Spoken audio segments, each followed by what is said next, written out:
Hoje nossa dica é sobre temperatura de cor. O que vem a ser temperatura? Quando a gente fala temperatura, se imagina uma coisa quente, uma coisa fria, né? E exatamente isso, só que é aplicado às cores.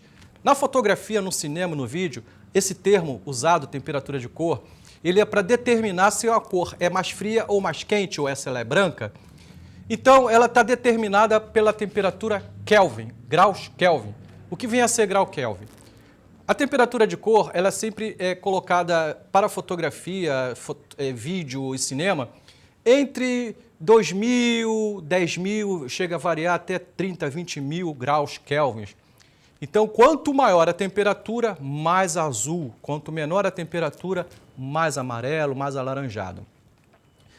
Então, qual seria a temperatura de cor que seria aplicada para fotografia e para cinema, para vídeo?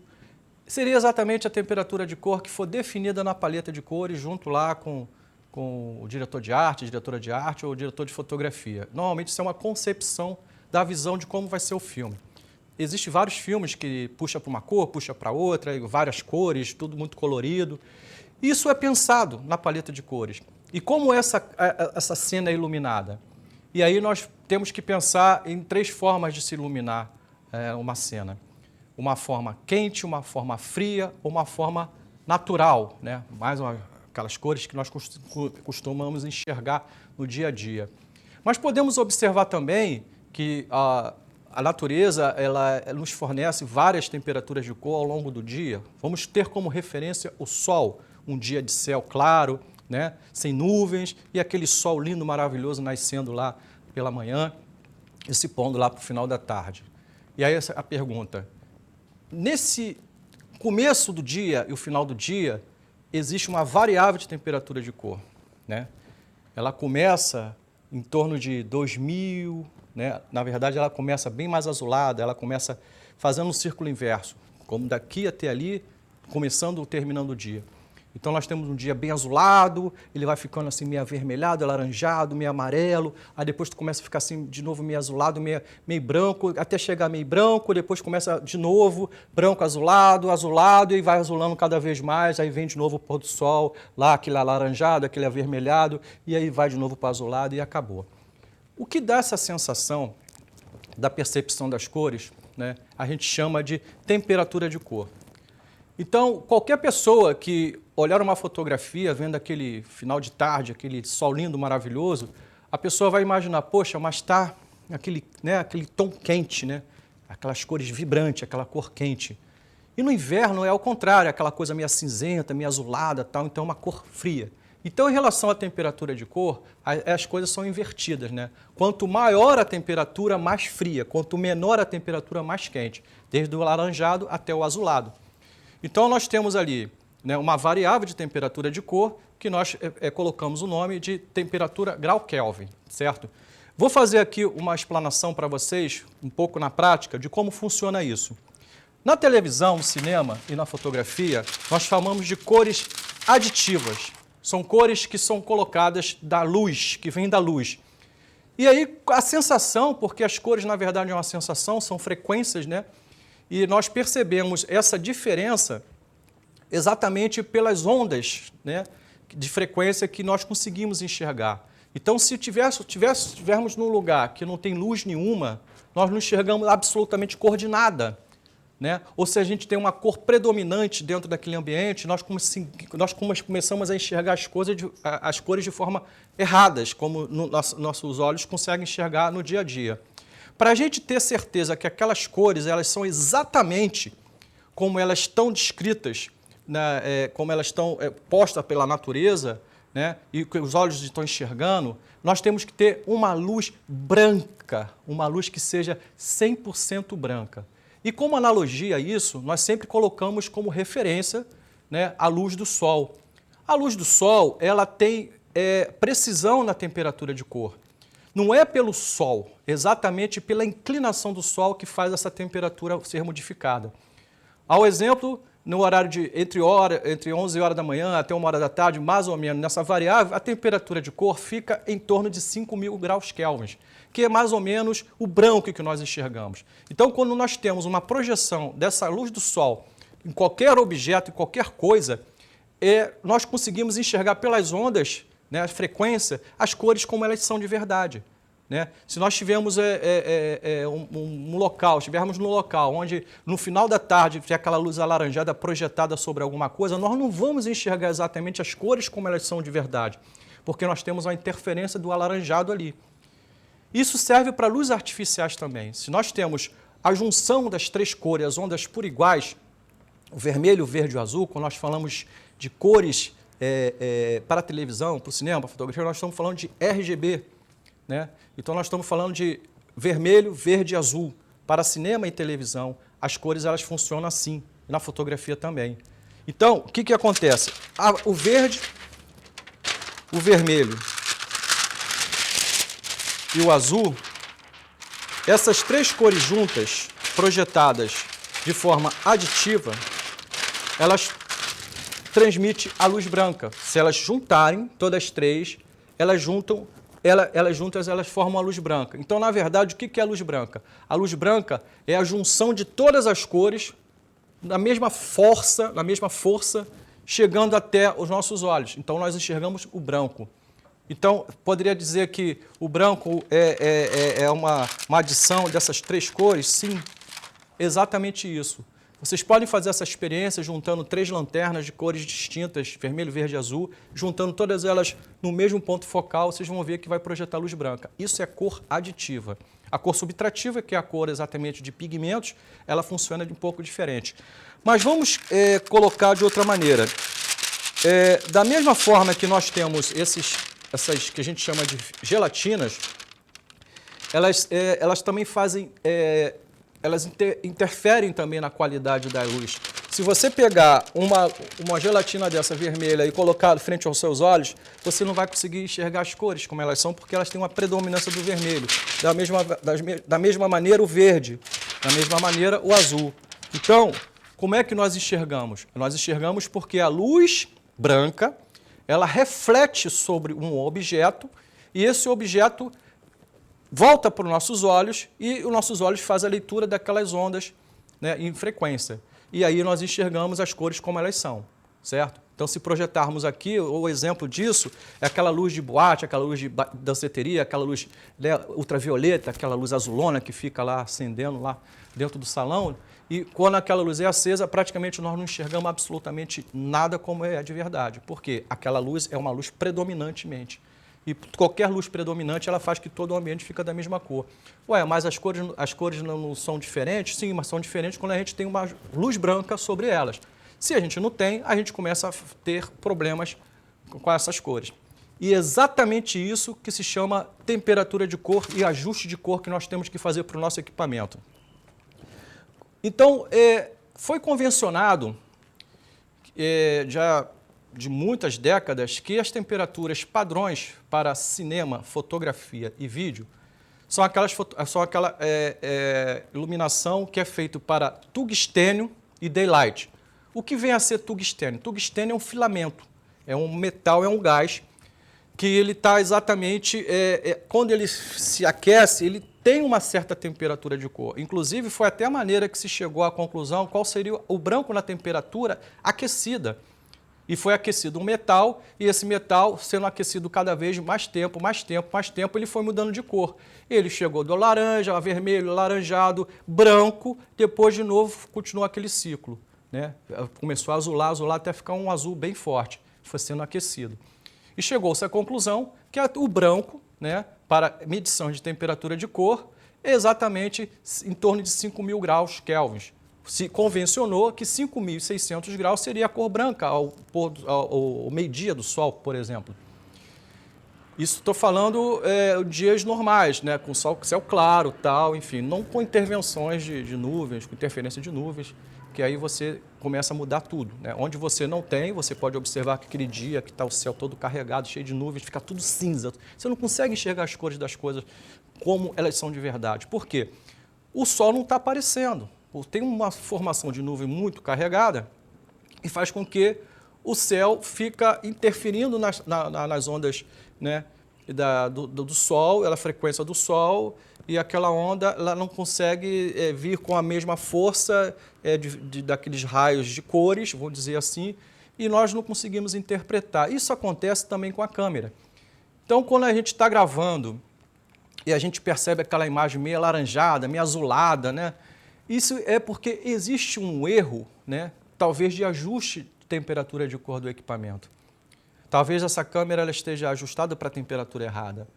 E é exatamente isso que nós vamos explicar nesse momento. A temperatura de cor é ajustada de acordo com o que se imagina para a concepção visual do filme. Vamos dizer que você tenha que ter percepções do laranja, percepções do amarelo e percepções do azul.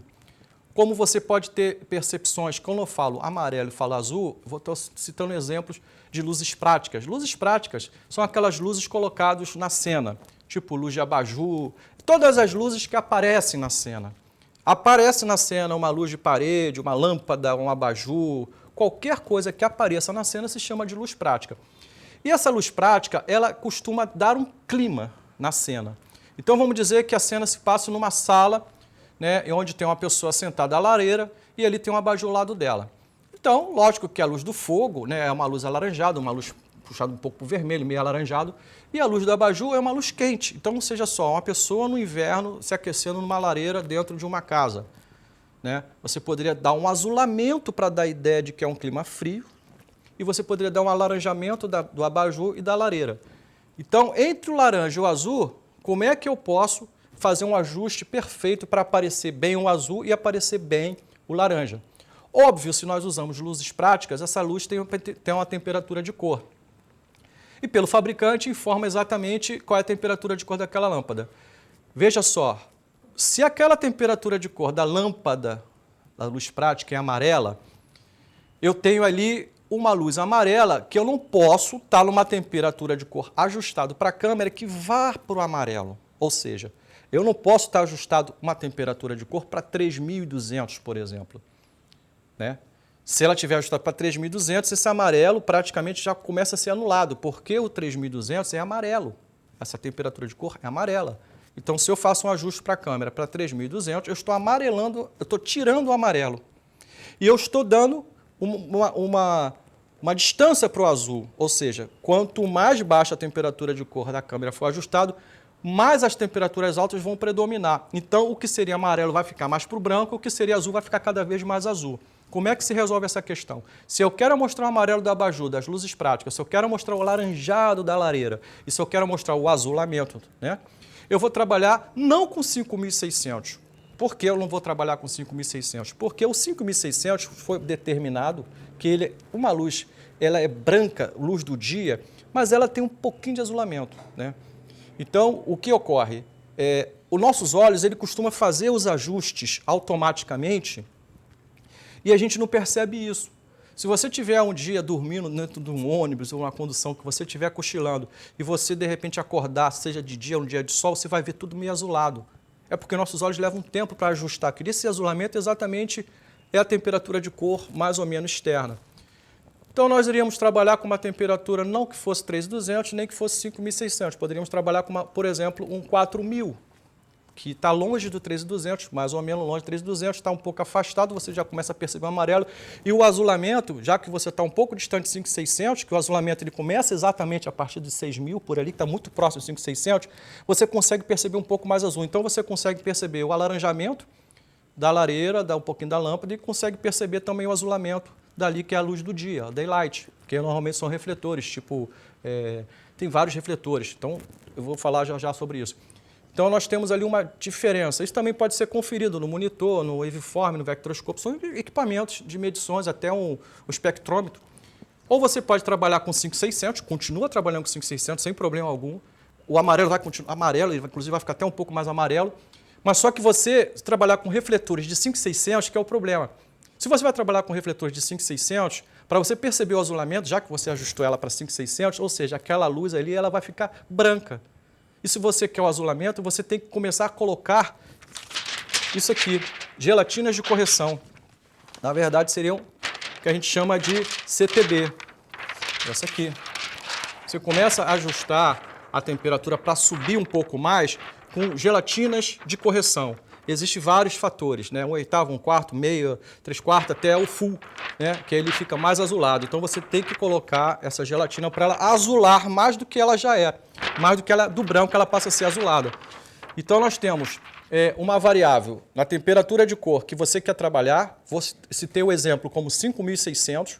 Se eu quero ter um azul, eu vou ter que colocar gelatinas para poder ficar azul, porque ela é branca. Vamos pensar assim, se ela é branca, ela vai ter que ficar azul. E se o amarelo quer parecer amarelo, tudo bem, já está afastado de 3.200 para 5.600, é bem amarelinho. Então você vai colocar a gelatina. E nós temos como referência o 5.600. Gelatina de correção para ficar mais azul. O que é 3.200, continua 3.200, vai ficar bem amarelo. A lareira, a luz prática vai continuar amarela. Mas vamos lá. Existe normalmente duas referências para a temperatura de cor. Nós temos dois tipos de refletores para fazer iluminação cênica. Existe o refletor, esse modelo aqui, que chama-se Fresnel, né? Esse refletor, Fresnel porque ele tem essa lente, que a lente é o Fresnel, né? E ele tem uma lâmpada de tungstênio. Essa referência é para normalmente usado em estúdios, né? E em muitos lugares também é usado esse refletor. O filamento dele é de tungstênio. Ele emite uma temperatura de cor de 3.200 graus Kelvin, mais ou menos. Existe uma variável nisso aí, que depois eu falo sobre isso e tem que fazer correções também.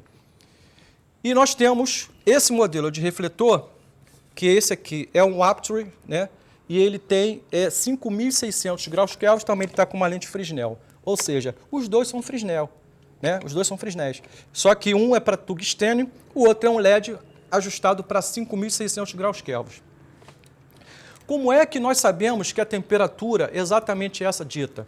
Na verdade, existe uma variável, para cima, para baixo e tal, mas a gente tem como base, né, o tungstênio. Quando a gente fala luz de tungstênio, a gente está falando a 3.200 graus Kelvin. Quando a gente fala uma luz fria, uma luz de LED, por exemplo, que existe luzes de LED RGB, que você ajusta de temperatura desde de quente até azul, ou seja, você tem uma temperatura baixa de 2.800, que vai até 6.000 graus, e você faz uma variável ali, você pode ajustar, e você tem os refletores fixos, né, que são de 5.600 ou uma luz do tipo amarelada. São LEDs emissores de luz amarelos e LEDs emissores de luz branco. Então, como é que a gente consegue ter certeza que esses refletores, de fato, eles emitem essa temperatura de cor? Na verdade, existem instrumentos de medição chamado vectroscope e existe também um instrumento que o diretor de fotografia, o gaffer, pode usar, chamado espectrômetro. Ele também é colorímetro, né? Mas hoje em dia se usa mais o espectrômetro. Ele dá referências de compensações de tipos de... Essa luz ela não está batendo exatamente 5.600, mas ela foi dita que é de 5.600, mas ela não bate exatamente por 5.600, por vários fatores. Por uma questão de CRI, que é exatamente o índice de renderização das cores, né? Que quanto mais próximo do 100 é o ideal. A luz de tungstênio, por exemplo, ela tem um CRI de 100, ou seja, ela é aquilo mesmo, que ela diz normalmente quando é uma lâmpada nova, a corrente está certinha, né? Ou seja, a eletricidade do local está perfeita, ela emite uma luz de 3.200 graus Kelvin de fato. Mas às vezes tem que fazer umas pequenas correções, presta atenção. E nessa aqui, a mesma coisa, ela pode estar velha, já pode estar cansada, a corrente não está muito boa, algum problema eletrônico, e ela não emitir exatamente essa temperatura de cor. Mas até hoje, na verdade, né, vai continuar sendo usado durante um bom tempo, nós temos luzes metálicas, né, vapores metálicos, que são os refletores de HMI, que são refletores que emitem luzes a vapor de iodo, que é uma temperatura em torno de 5.600 graus Kelvin, é uma luz azulada. Na verdade, aos nossos olhos, ela se torna azul, mas na verdade ela é uma luz branca, né? Porque a luz azul ela pode ser confundida com azul. A luz azul pode ser confundida com a luz branca pode ser confundida com azul, né? Mas o HMI é para 5.600 graus, só que é um refletor muito caro, um refletor que ele tem uma performance excelente, mas hoje em dia está sendo substituído por algumas produções, vamos dizer assim, por refletores de LED que têm a mesma temperatura de cor. A grande questão é que quando a gente fala em temperatura de cor, a gente tem que dizer o índice de renderização de cores, que é o IRC ou RCI, né? CRI, que é exatamente a referência de que quanto de emissão de luz aquele refletor, aquela lâmpada, ela de fato reproduz as cores reais. Então, quanto mais próximo de 100 é o ideal, né? Então, refletores como Fresnel, né, os refletores de base de tungstênio e refletores de HMI, eles têm muita precisão em termos de temperatura de cor, um CRI muito alto, próximo de 100. As lâmpadas, os filamentos de tungstênio chegam a dar 100%, ou seja, a cor ela realmente é fiel àquilo que ela emite. E a temperatura de cor ela é precisa. Mas alguns refletores podem estar por problemas eletrônicos, lâmpada velha, enfim, uma série de problemas dentro do circuito que pode fazer, até a corrente elétrica pode fazer com que a temperatura caia, né? E com isso, aquele refletor que seria de 3.200 passa a ser de 3.000 ou de 2.800 ou 2.400, você começa a perceber um amarelamento, né?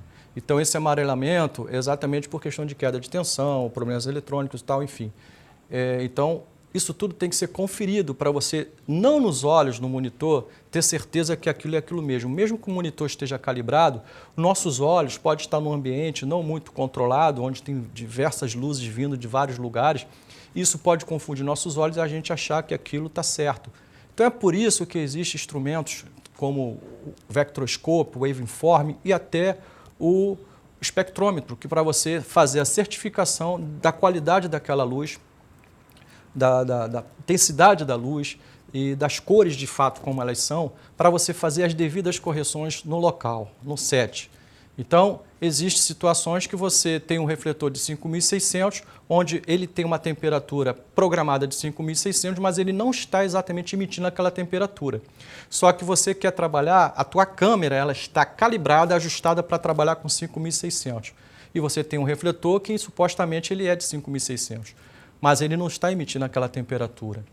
E tem um instrumento que exatamente diz se ele, de fato, precisa fazer correções. E esse equipamento se chama espectrômetro.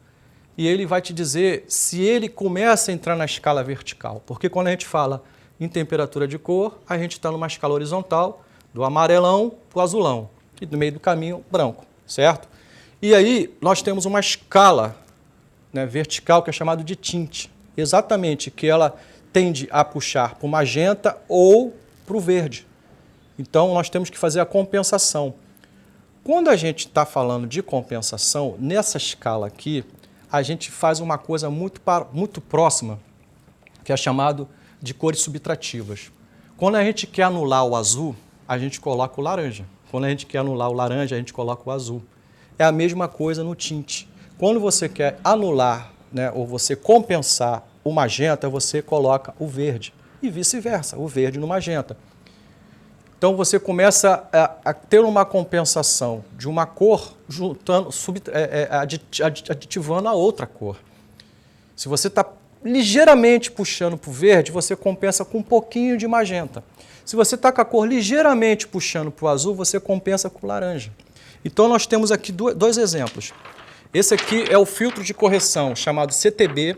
Esse aqui é um filtro provavelmente de 1/4, né? Não sei, não dá para saber de cabeça, mas esse aqui é um filtro de 1/4 de compensação de CTB. CTB, ele quer dizer azul, para correção de laranja, ou você aditivar mais azul. Então, para corrigir o amarelão, você coloca o azulzão, ou seja, um amarelinho, você coloca o azulzinho. E aqui nós temos o laranja.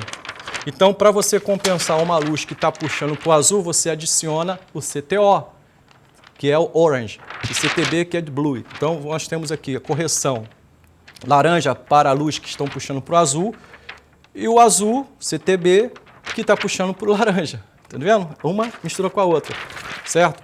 Então, o que acontece? Quando você junta as duas, você já tem praticamente, né, uma correção, né? Juntar o azul no laranja, você corrige o excesso de laranja. Juntar o laranja no azul, você corrige o excesso de azul. E aí vai. Se está puxando um pouquinho, tu bota um azul mais fraquinho. Se está puxando mais, você bota um azul mais fraco. Se está puxando muito, aí você bota um azul mais forte. É por isso que eles têm, né, gradação. Ele vai de 1/8, 1/4, 1/2, de meio, 3/4, até o chamado full.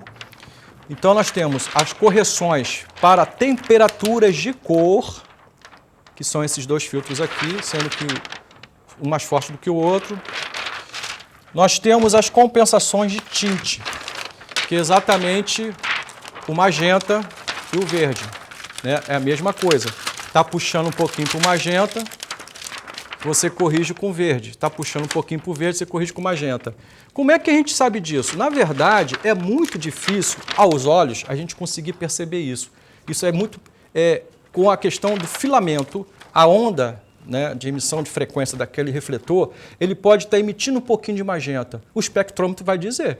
E ele vai dizer até o filtro de correção. Além de ele estar puxando um pouquinho para o magenta, o que acontece? Normalmente, isso ocorre quando a temperatura não está muito precisa.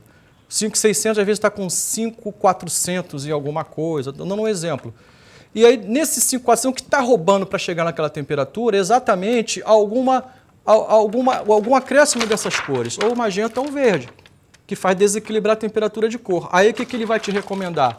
Ele vai te recomendar você acrescentar um pouco desse ou um pouco daquele, né? E às vezes até fazendo uma correção de temperatura. Você corrige a temperatura, estou dando um exemplo, com o filtro que ele está indicando, e você corrige, né, a escala vertical do tinte, ou com magenta ou com verde. Se ele estiver puxando para o magenta, verde. Se estiver puxando para o verde, magenta. E o que acontece? Quando essas compensações são colocadas ali nos refletores, né, aí sim, aquele refletor chega ali ao seu objetivo. Você quer trabalhar com 5.600, você coloca lá 5.600 na sua câmera. Aí você acende um refletor que supostamente 5.600, você acha que está tudo bem, mas não está, entende? Então é com esses instrumentos que eu citei que você tem certeza que, de fato, esse equipamento está ajustado para aquela temperatura. E nós temos também um outro filtro também, que é chamado densidade neutra, que ele diminui a intensidade de luz, né? E aí faz com que o diafragma consiga chegar até o ponto ideal, né? Ou você fazer umas pequenas correções para você tirar um excesso de brilho. Você coloca na frente do refletor, ele diminui, na chegada da luz, diminui o excesso de intensidade. Você consegue fazer correções nas luzes, em vez de fazer correções na câmera. O que acontece muito é que as câmeras, né, principalmente as câmeras de cinema, elas usam em todas as situações filtros de correção, filtros de densidade neutra, exatamente para você escolher o diafragma de acordo com a profundidade que você quer ter, né, profundidade de campo, né? E aí você escolhe o diafragma e, a partir daí, para você compensar a luz, você usa filtro de densidade neutra na lente, na objetiva, não no refletor. No refletor se usa exatamente para você diminuir a intensidade daquela luz. Às vezes você tem um refletor desse que você não é dimerizável, né? E às vezes quando você dimeriza, ele começa a dar problema na temperatura de cor, como eu citei exemplo, de você, questão de corrente e tal, você começa a dimerizar ele começa a cair a temperatura e começa a dar problema na escala vertical, no tilt e no verde e no magenta. Ou você tem que fazer as compensações devidas, isso perde-se um tempo também. Então, às vezes, é melhor, em vez de você fazer essa operação de diminuir a intensidade, você coloca filtros de correção à frente do refletor, né, no próprio refletor, ou através de armações, né, de quadros, frames, ou através até de grandes aparatos, né, armações gigantescas, para você fazer aquela devida correção sem necessariamente ter que mexer na câmera ou mexer na dimerização do equipamento. Então, basicamente é isso. Como é que a gente faz a certificação, né, que a temperatura de cor ela foi bem ajustada na câmera?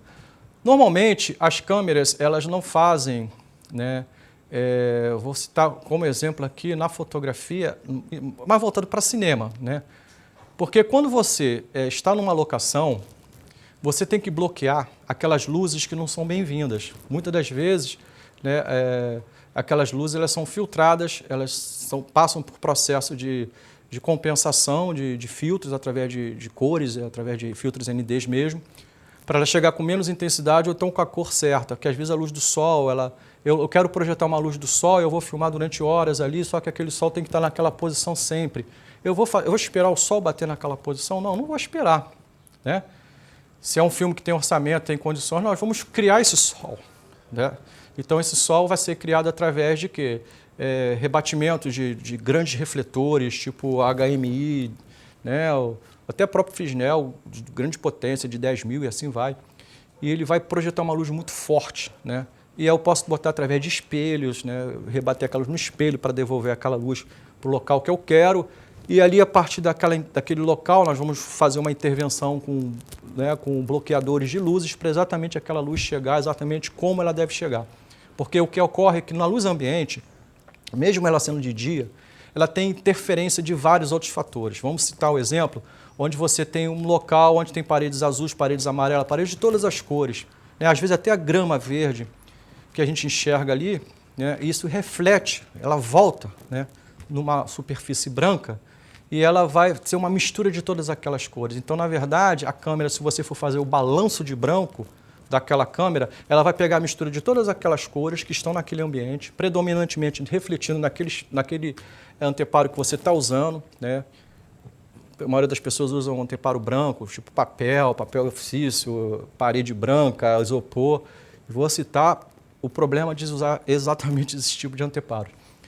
E aí ele mistura aquilo tudo, processa tudo e diz que tudo aquilo que está chegando lá é branco. Só que você não vai ter precisão nas cores.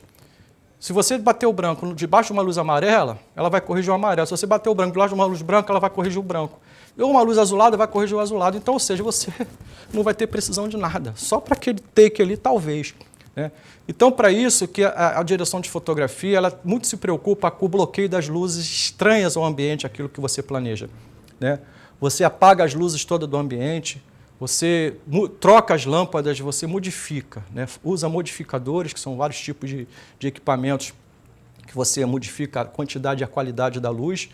Você usa filtros de correção e as luzes práticas usadas no set são luzes já com aquela temperatura já calibrada, já aquela temperatura que já sabe qual é, já foi testado, enfim, às vezes são lâmpadas especiais exatamente para essa finalidade.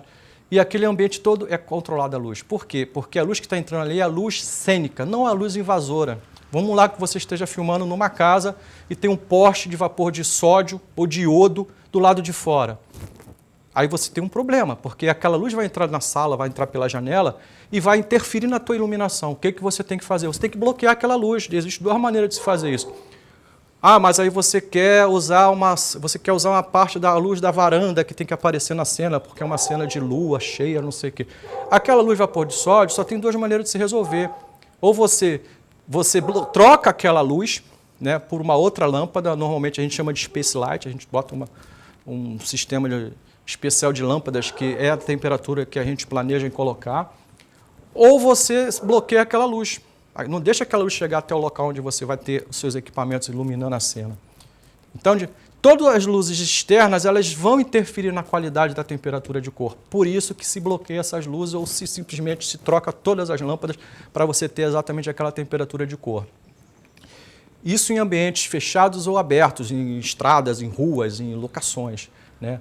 E em ambiente com luz natural, um exemplo de luz do sol, né, a gente usa equipamentos também exatamente para você, às vezes você usa um equipamento chamado Butterfly, eu já falei sobre isso aqui, que você filtra aquela luz dura do sol, você coloca uma luz um pouco mais difusa e você distribui mais homogeneamente aquela luz para os seus atores e aí você começa a trabalhar com a luz da forma que você quer. Ou seja, você manda na luz, não a luz que manda em você. Tá? Eu estou falando isso para situações controladas, documentários, cinema, publicidade, sempre é pensado dessa maneira.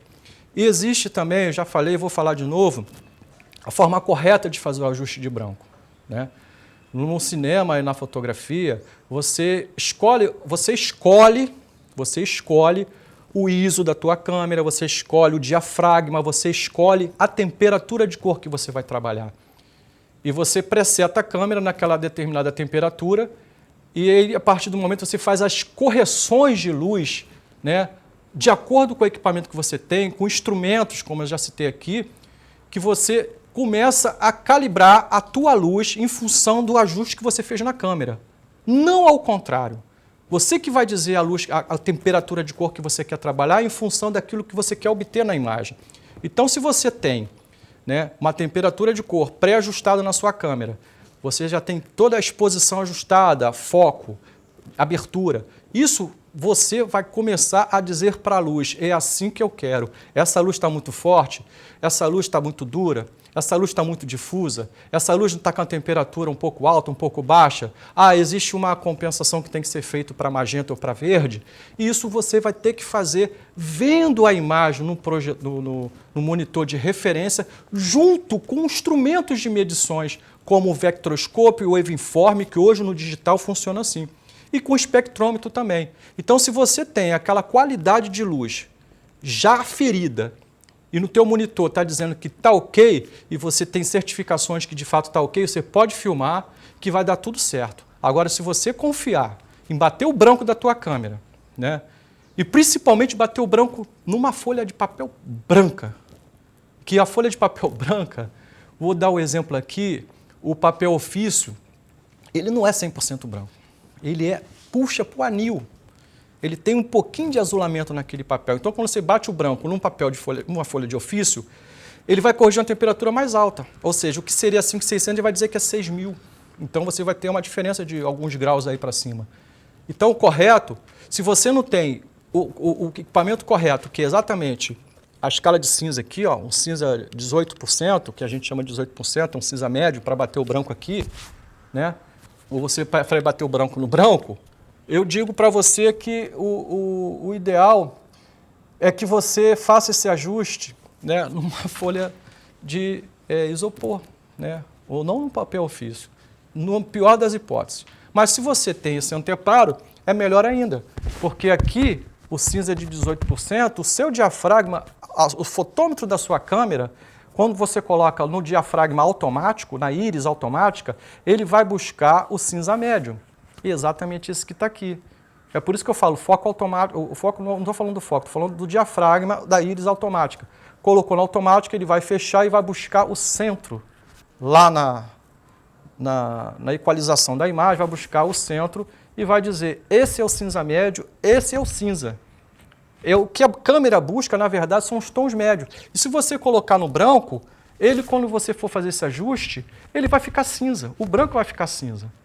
E o que acontece? Você, muitas das vezes, trabalha com diafragma automático e a tua câmera sempre vai buscar o tom médio, sempre o tom cinza, o cinza médio. Então, por isso que algumas luzes ficam fortes demais, outras ficam escuras demais. Na verdade, na cinematografia, nada praticamente é feito no automático. Tudo é feito através de sistema manual. Né? Foco, diafragma, principalmente ISO, isso não se mexe. O triângulo da exposição, ele não pode ser automático. O ISO não pode estar no automático, o ISO também tem muito a ver com relação de ruído, né? Ganho de luz. Né? E você tem o diafragma também, você não pode botar no automático, que hora ele vai estar numa profundidade X, na outra não vai estar, vai escurecer, vai clarear. É a mesma coisa o foco. O foco tem que ser planejado e feito de forma manual. Né? Ele pode ser feito de forma remota, mas é manual, não deixa de ser manual. Como existem também os sistemas também de Cinetape, é um sistema de leitura de foco, de distância, enfim, é um facilitador para o primeiro assistente, e vários outros modelos que fazem, ele faz a leitura ultrassônica e o operador, o primeiro assistente, ele tem lá como fazer a escolha do jeito que ele quiser, é mais para ganhar velocidade e precisão. É um facilitador. Ele faz a leitura de forma automática, te dá com precisão e você ajusta da forma que ele está dizendo ali, né, e vai te dar um foco muito bom. Mas então, voltando aqui, falando a história do balanço de branco, recomendo para quem quer trabalhar profissionalmente, para quem já é profissional também, que abandone o famoso papel ofício, o isoporzinho, e compre, né, uma bandeirinha dessa aqui, que custa menos de R$100, né? Ou uma folha menor, que seja cinza médio, e passa a fazer o ajuste de branco nesse cinza aqui. Bota o diafragma no automático, faz o ajuste, bate o branco, depois passa para o manual, porque se você bater o branco aqui no automático, né, passa para o manual depois, o que vai acontecer é que se você virar para o branco para cá, aqui vai ficar cinza. Aí que você tem que conhecer, né, a questão do seu fotômetro. A câmera é um fotômetro, ela tem o sistema de fotômetro. Quando você passa para o automático, ela está no fotômetrozinho dela. E ela sempre vai buscar o cinza médio. E não é o cinza médio que a gente quer. O cinza médio é para calibrar a câmera. O que a gente quer é que o branco fique branco e o preto fique preto. Para isso, você tem que fazer as devidas compensações, e isso aí a prática vai te dizer como fazer. né? Mas para o branco, para ficar branco, ele tem que ter uma compensação para mais. Se o fotômetro está dizendo lá 0 na compensação, ele zerou lá e aí você fez o ajuste no cinza. Tá? Aí você quer dar um exemplo, quer filmar uma noiva de vestido branco. Esse branco só vai ficar branco se você expor para mais, né? 2 stops para mais ou menos. E se você continuar no cinza médio, aquele vestido da noiva vai se dar um problema, porque ele vai ficar cinza. Então é por isso que é bom você conhecer o seu equipamento, fazer os testes no seu equipamento, e com esse conhecimento, ele vai te trazer mais tranquilidade para você fazer um trabalho profissional, porque não é tentativa e acerto, quando você já trabalha no mercado, que vai te tornar melhor. Muito pelo contrário, vai acabar te prejudicando, porque prova que você não tem tanto conhecimento para ser confiado num set que às vezes um dia de filmagem custa o preço de um carro zero, um apartamento na Zona Sul. Então, confiar em equipe, principalmente no cinema, é uma coisa muito pessoal, né? Então, se perguntar assim, eu quero entrar para o mercado do audiovisual, eu quero entrar para o mercado de cinema. Em primeiro lugar, você tem que ter muita dedicação, muito foco e pessoas que confiam no seu trabalho, né? Porque é muito complicado você entrar para o mercado onde as pessoas não confiam no seu trabalho, porque sabe que isso vai botar a perder talvez aquela verba de produção e quem indicou fica muito mal. Então, sempre se aperfeiçoe. Na cinematografia, estudar nunca é o suficiente. Você tem que continuar sempre estudando, sempre se aperfeiçoando. Hoje nós temos vários canais no YouTube que tem vários tutoriais em vários idiomas que você pode tentar aperfeiçoar, mas não fique preso num só. Vai ouvir a opinião de outros, ver como cada um trabalha. Não existe o certo e o errado, existe o coerente e o acertado.